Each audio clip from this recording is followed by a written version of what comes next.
आप एक डॉक्टर के पास जाते हैं तो वे हमेशा आपसे पूछते हैं कि आप कैसा महसूस कर रहे हैं, और इसका सीधा कारण ये है कि उनके पास कोई भी ऐसी मशीन नहीं है जो यह माप सके कि आप वास्तव में कैसा महसूस कर रहे हैं। तो वैसे ही नैनोबॉट्स का एक कंसेप्ट है जो आपकी बीमारी से पहले ही आपको सचेत कर देता है। ये ठीक एक मूवी जैसा लगता है, बिल्कुल, जहाँ हमारे शरीर के अंदर काफी छोटे से नैनो रोबोट हमारी बीमारी और चोट लगने से पहले ही हमें ठीक कर देते हैं।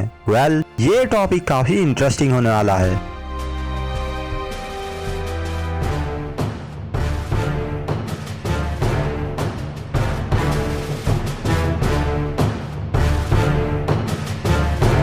Hello medics, welcome to the Henry Medic. Nanotechnology क्या है और यह कैसे काम करती है? नैनो टेक्नोलॉजी दरअसल काफी पहले से ही ट्रायल बेसिस में चल रही है और इसका सिद्धांत कुछ इस तरह से है।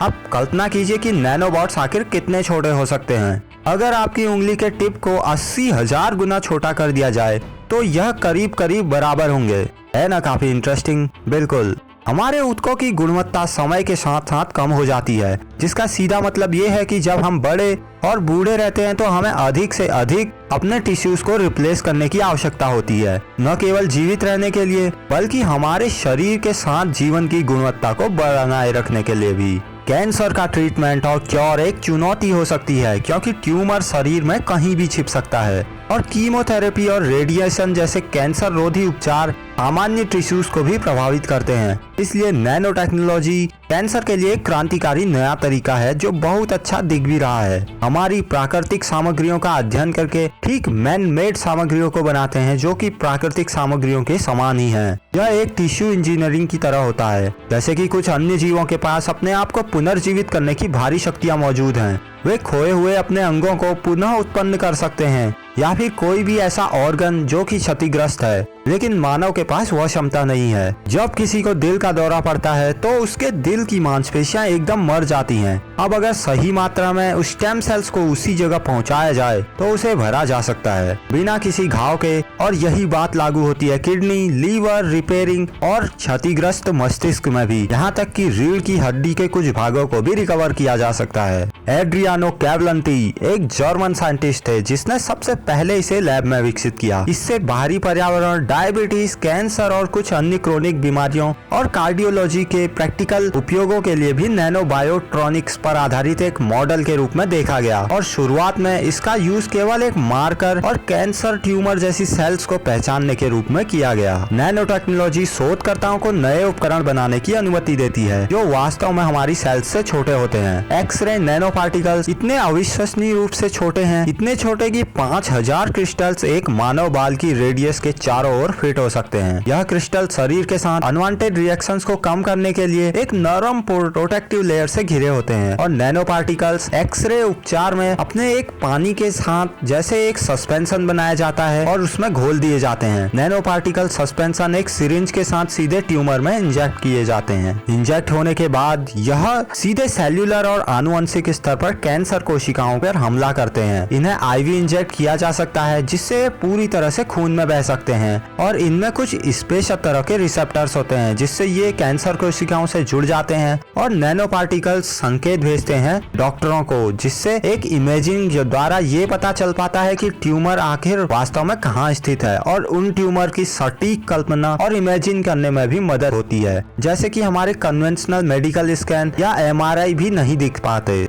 यह तकनीक न केवल स्वास्थ्य चिकित्सकों को पहले कैंसर का पता लगाने में सक्षम बनाती है, बल्कि यह विकसित होने से पहले ही कैंसर को रोकने की क्षमता भी रखती है। यह एक रिवॉल्यूशनरी तरीका है और बिल्कुल सटीक भी। डॉक्टर किसी व्यक्ति के स्वयं के चिकित्सा और डीएनए प्रोफाइल के लिए बिल्कुल सटीक उपचार डिजाइन करने में सक्षम हो जाते हैं, और एक कंप्यूटर चिप तकनीक के आधार पर नैदानिक उपकरण जैसे कि वर्तमान तकनीकों की तुलना में हजारों गुना अधिक सेंसिटिव और सटीक बनाता है। नैनो सेल एक एंटीबायोटिक्स और हमारी एंटीबॉडीज से जोड़ जाते हैं जो कि ट्यूमर कोशिकाओं को पहचानते हैं, क्योंकि इन्हें इसी तरह से डिजाइन किया गया है। एक बार जब वे कैंसर कोशिकाओं द्वारा उठा लिए जाते हैं तो नियर बर्स्ट मैकेनिज्म लागू होता है जो केवल ट्यूमर कोशिकाओं को मारता है और पड़ोसी स्वस्थ सेल्स को छोड़ देता है। फिलहाल विभिन्न प्रकार के कैंसर नैनो एक्सरे रेडियोथेरेपी उपचारों में अगला कदम माना गया है, और इसका उपयोग फिलहाल केवल एक्सरे इमेजिंग, ट्यूमर का पता लगाने और सीटी स्कैन में किया जाता है। लेकिन यह यह एक एक्सरे का पता लगाने में जैसे नैनो क्रिस्टल उपयोगी साबित होते हैं। नैनो पार्टिकल्स आखिर यह कैसे कर पाते हैं? एक बार जब नैनो पार्टिकल्स ट्यूमर सेल से जुड़ जाते हैं तो यह खुद उससे एब्जॉर्ब कर लिए जाते हैं और जैसे ही एक्सरेस की किरणें अंग पर पड़ती हैं तो यह सबसे ज्यादा उसे अवशोषित कर लेते हैं बजाय हेल्दी सेल्स के, जिससे सटीक और एग्जैक्ट लोकेशन का पता लगता है और ट्यूमर सेल्स को काफी लोकलाइज इफेक्ट द्वारा मारना संभव हो पाता है। कैंसर कोशिकाएं हेल्दी टिश्यूज की अपेक्षा एक्सरे से ज्यादा खुराक प्राप्त करती हैं, जिससे ट्यूमर बहुत जल्दी भी मर जाता है। इस रिवॉल्यूशनरी तकनीक को फुल्ली कस्टमाइज किया जा सकता है अपने टारगेट को पहचानने, बेहतर इमेजिंग और कैंसर कोशिकाओं का एक्चुअल टाइम और उसके डेथ की जानकारी पता लगाने के लिए भी। ये एक कोलैबोरेटिव प्लान है और वैज्ञानिक विषयों और दुनिया भर के अनुसंधान और विकास की जानकारी साझा करने के लिए नैनो तकनीक और बायोमेडिकल्स ऐसे विकसित हो रहे हैं और वैज्ञानिक इससे सुनिश्चित कर रहे हैं कि नैनो डिश शरीर और पर्यावरण दोनों के लिए सुरक्षित रहें। नेशनल कैंसर इंस्टीट्यूट एक आशावादी है कि समन्वित और जिम्मेदार विकास के माध्यम से नैनो टेक्नोलॉजी कैंसर रोगी की देखभाल में एक नाटकीय रूप से बदलाव लाने वाला है और अब विज्ञान हमारी उंगलियों पर है। अगर हमारी मेहनत अच्छी लगी हो तो लाइक कीजिए, शेयर कीजिए, अपने चाहने वालों तक यह जानकारी पहुंचाएं। सब्सक्राइब और बेल आइकन प्रेस कीजिए मेडिकल और मेडिक से जुड़ी जानकारी सबसे पहले जानने के लिए। आपका हर एक लाइक और सब्सक्राइब हमें मोटिवेट करता है तो ऐसे ही कमाल की इंफॉर्मेशन बनाने के लिए।